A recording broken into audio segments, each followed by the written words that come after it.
Salutations, my dearest friends. My name is Samantha, and today I'm going to be talking about my favorite historical romance authors.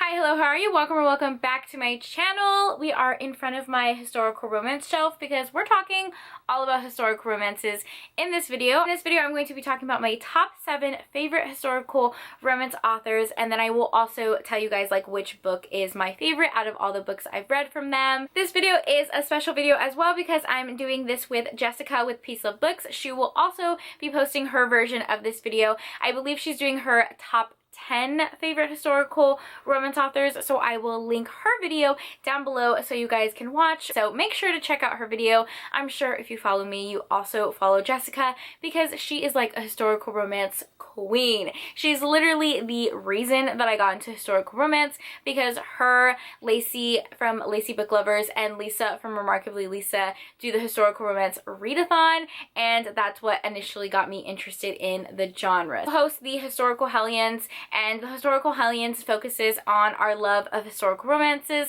and we read a bunch of historicals published before the year 2000, and we are coming up on a year of doing the book club, which is absolutely insane to me that we've been doing it for that long, and we will be having the book club in 2022. We already have a lot of our books picked out, so I will leave our Instagram down below if you want to check it out and if you want to join us. We usually go back and forth doing live shows on each of our channels, and we also have fun guest hosts like every live show as well. So anyways, let's hop into the video. First up, my favorite historical romance author definitely has to be Lisa Klepis.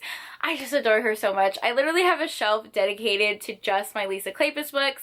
Lisa Klepis is like one of the first authors that I read when it came to historical romance, and she still remains my favorite. Her books are just so beautifully written. Lacey from Lacey Book Lovers is actually the person who got me on to reading Lisa Klepis, and I'm forever thankful for that. I will also link her channel down below because she has a ton of historical romance content, and she also reads a lot of Lisa Klepis. So her books are set in Regency London or in a Regency London time period. She has a huge backlist. A lot of her series connect, and she is just super consistent. The majority of the books that I've read from her have been 5 stars. If I had to pick one book that is my absolute favorite, it's the one I've been holding up, and that is, again, The Magic. This is a prequel to her very popular Wallflower series. If I were to give you any sort of direction when it comes to her books, I would definitely recommend her Wallflower series. It's my favorite book of all time. Like, this is it, babe. This is it. This is a angsty second chance romance that features 2 love stories, but the main love story is between Lady Eileen and McKenna. Eileen is a daughter of an earl, and she ends up falling in love with McKenna, who is a stable boy.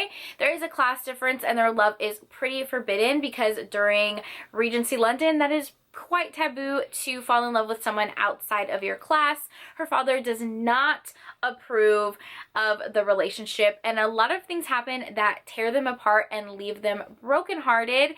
The book picks up years later. McKenna comes back from America. He has made himself a self-made man, made a lot of money, and he is back to show Eileen everything that she's missed. He's kind of back with a vengeance, and it follows their second chance romance. I will say that this book has some trigger warnings, gentle trigger warnings for alcohol abuse, just so you know going in. And then here is the step back for that book. It's just so beautiful. I love this one. Let's go ahead and move on to my next favorite author, and that is Beverly Jenkins. You guys know I love Beverly Jenkins. Every single book I've read by her has been 5 stars. The one that I'm holding right now is Indigo. Beverly Jenkins is a pillar in the historical romance community. She has been writing since the 90s, I believe. I think her first book was published around like 97 or somewhere around that year. There's a documentary that goes into the history of historical romances and also features authors that had a major impact in the romance community.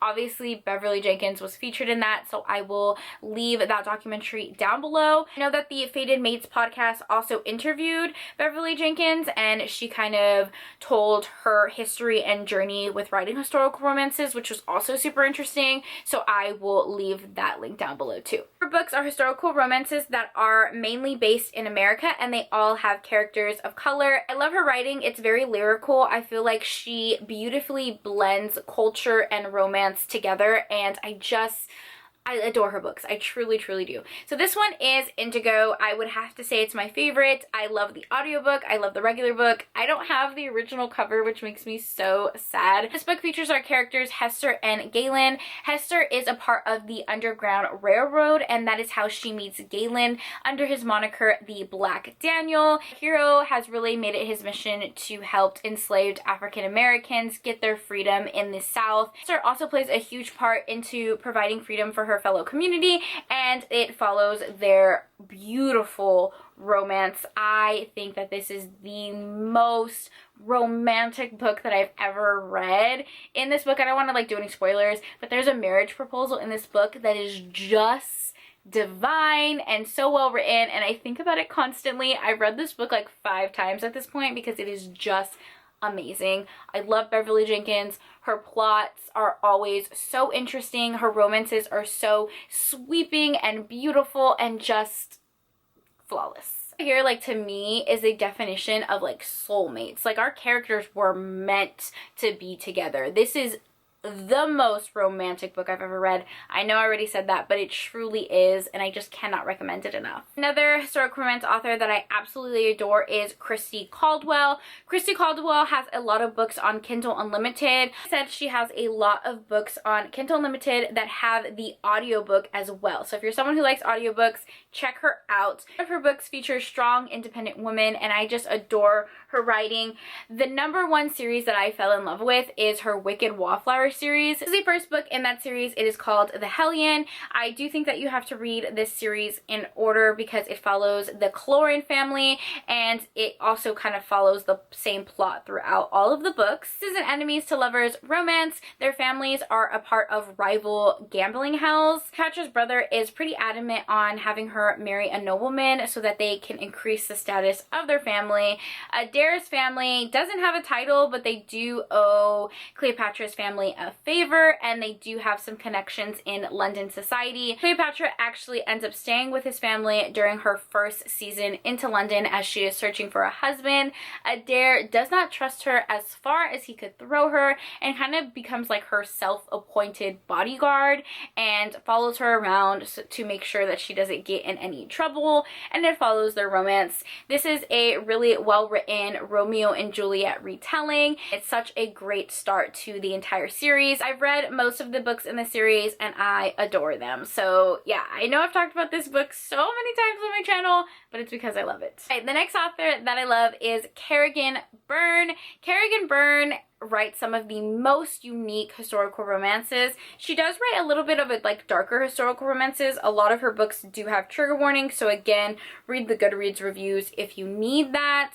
I don't know what it is about Kerrigan Byrne's writing that is so captivating. She writes some of the most interesting plots that makes her books feel so fast-paced, and I just devour them. Like, I love them. If I had to pick one book from Kerrigan Byrne that I would recommend How to Love a Duke in 10 Days. This is the first in the Devil You Know series. I don't think you have to read the series in order, but this is a really good start to the series. This book follows Lady Alexandria Lane. She has a pretty cool profession. She's a paleontologist, which is kind of cool. She also has a dark past. I will say this has trigger warnings for sexual assault in like the very first chapter. It's very intense and very heartbreaking to see what our heroine goes through, but it also makes her growth and her happily ever after just that much more satisfying. Like I said, she has a lot of secrets from her past, and she actually has someone blackmailing her, threatening to tell the whole world all of her secrets. So she has been silently paying them off to keep her secret, and she's running out of funds. So she needs to find someone wealthy to marry so she can continue to pay to keep her secret quiet. She ends up meeting our hero Piers, who is known as the Terror of Torcliffe. He has quite the reputation himself, and he is looking for a wife. So they form their marriage of convenience, and it follows their romance. What I loved about this romance was it was just so beautiful. Our hero was so incredibly patient with our heroine. She is scarred from a lot of things in her past, and he really takes the time to show her that she is worthy of love and she can experience pleasure in the bedroom and that she does not have to fear him, and it is so beautiful. I adore it. I adore all of the books that Kerrigan Byrne has written, and she's one of my favorites. The historical romance author that I absolutely adore is Olivia Waite.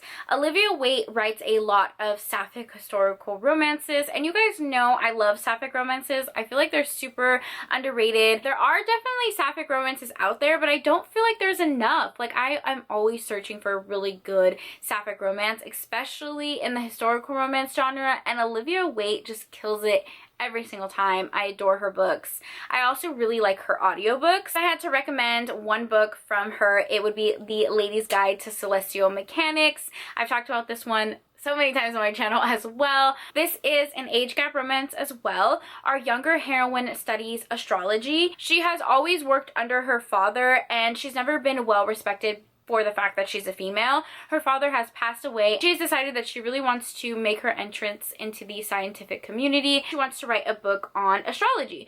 So she ends up staying with our other heroine. The way that she meets our other heroine is through correspondence and letters. Other heroine in this book is a widow. Her ex-husband that passed away was also a scientist, and she was a huge benefactor for the scientific community. She ends up housing our heroine and contributing to her scientific pursuits, and it also follows their romance. What I liked about this one is that they truly inspired each other to be the best versions of themselves, and it was so wonderful to read about. This is like one of those books that kind of like gives me butterflies in my stomach. Like, I just was smiling the entire time I was reading this book. I highly recommend it. Another author that I love that has a lot of diverse historical romances is Sebastian. Sebastian writes queer historical romances, and I love them so freaking much. Sebastian writes male-male romances, sapphic romances, just a bunch of queer historical romances that have very interesting plots. Her books also feature great body positivity and sex positivity, and I love reading about it. If I had to pick one book that's my favorite, it's probably A Duke in Disguise. This is, I think, like the second or third book in a series, but you can read the series out of order. This is a friends to lovers romance, which is my favorite trope. Our heroine is an author. She and her brother own a publishing company, and they're kind of short on funds, so she's trying to think of a project that can generate them a lot of money. So she ends up deciding to write kind of like an erotica book during that era, and she ends up propositioning her brother's best friend Ash, who is an illustrator, and he is going to illustrate some of the designs for the book. They have been friends for a long time. They grew up with one another, and they have never really taken their relationship to the next level, but as they're working together, they fall in love, and it's super cute. This one also has a side plot because Ash actually discovers that he has some ties to British nobility and realizes that he actually has a title. He is a duke, so he's trying to figure out his place in society while he is also falling in love with his brother's best friend, and it's adorable and sweet, and Sebastian is an amazing author. Okay, so the last author I want to talk about is a well-loved author in the historical romance community, and that is Sarah Mclean. I mentioned Sarah a little bit earlier when I talked about the Fated Mates podcast. She is a co-host on that podcast. I talk about all things historical on that podcast. They have group reads, they do trope recommendations. They recently started a new series called the Trailblazer series, where they interview authors that have been pillars in the romance community, and I listen to that podcast almost every morning on my way to work. I love Sarah and her thoughts on the romance community, and I also really adore her writing. If I had to pick one book that I love by her, it's probably 9 Rules to Break When Romancing a Rake. And it's just so fun. It features our heroine Callie, who is kind of a wallflower. She's a little bit older, she's gone through a couple seasons and has not found her husband, and she is just like the perfect English lady. She's always done exactly what she's supposed to do. She's never done anything wild or scandalous, and she comes to the realization that that's not how she wants to live her life, and she ends up creating a list of 9 things that men get to do that women do not, that she just wants to do, and she is kind of searching to find herself. Hero Gabriel ends up finding out about her list, and instead of like discouraging her, he actually encourages her and ends up helping her check off all of the things on her list, and it follows their romance. Okay, so those are 7 historical romance authors that I think you should check out because they're my favorites. I hope you guys enjoyed this video. Don't forget to check out Jessica's video. And yeah, thank you so much for taking time out of your day to spend time with me. It means the world to me. I hope you guys are all staying happy and healthy, and I will see you guys in the next video. Bye!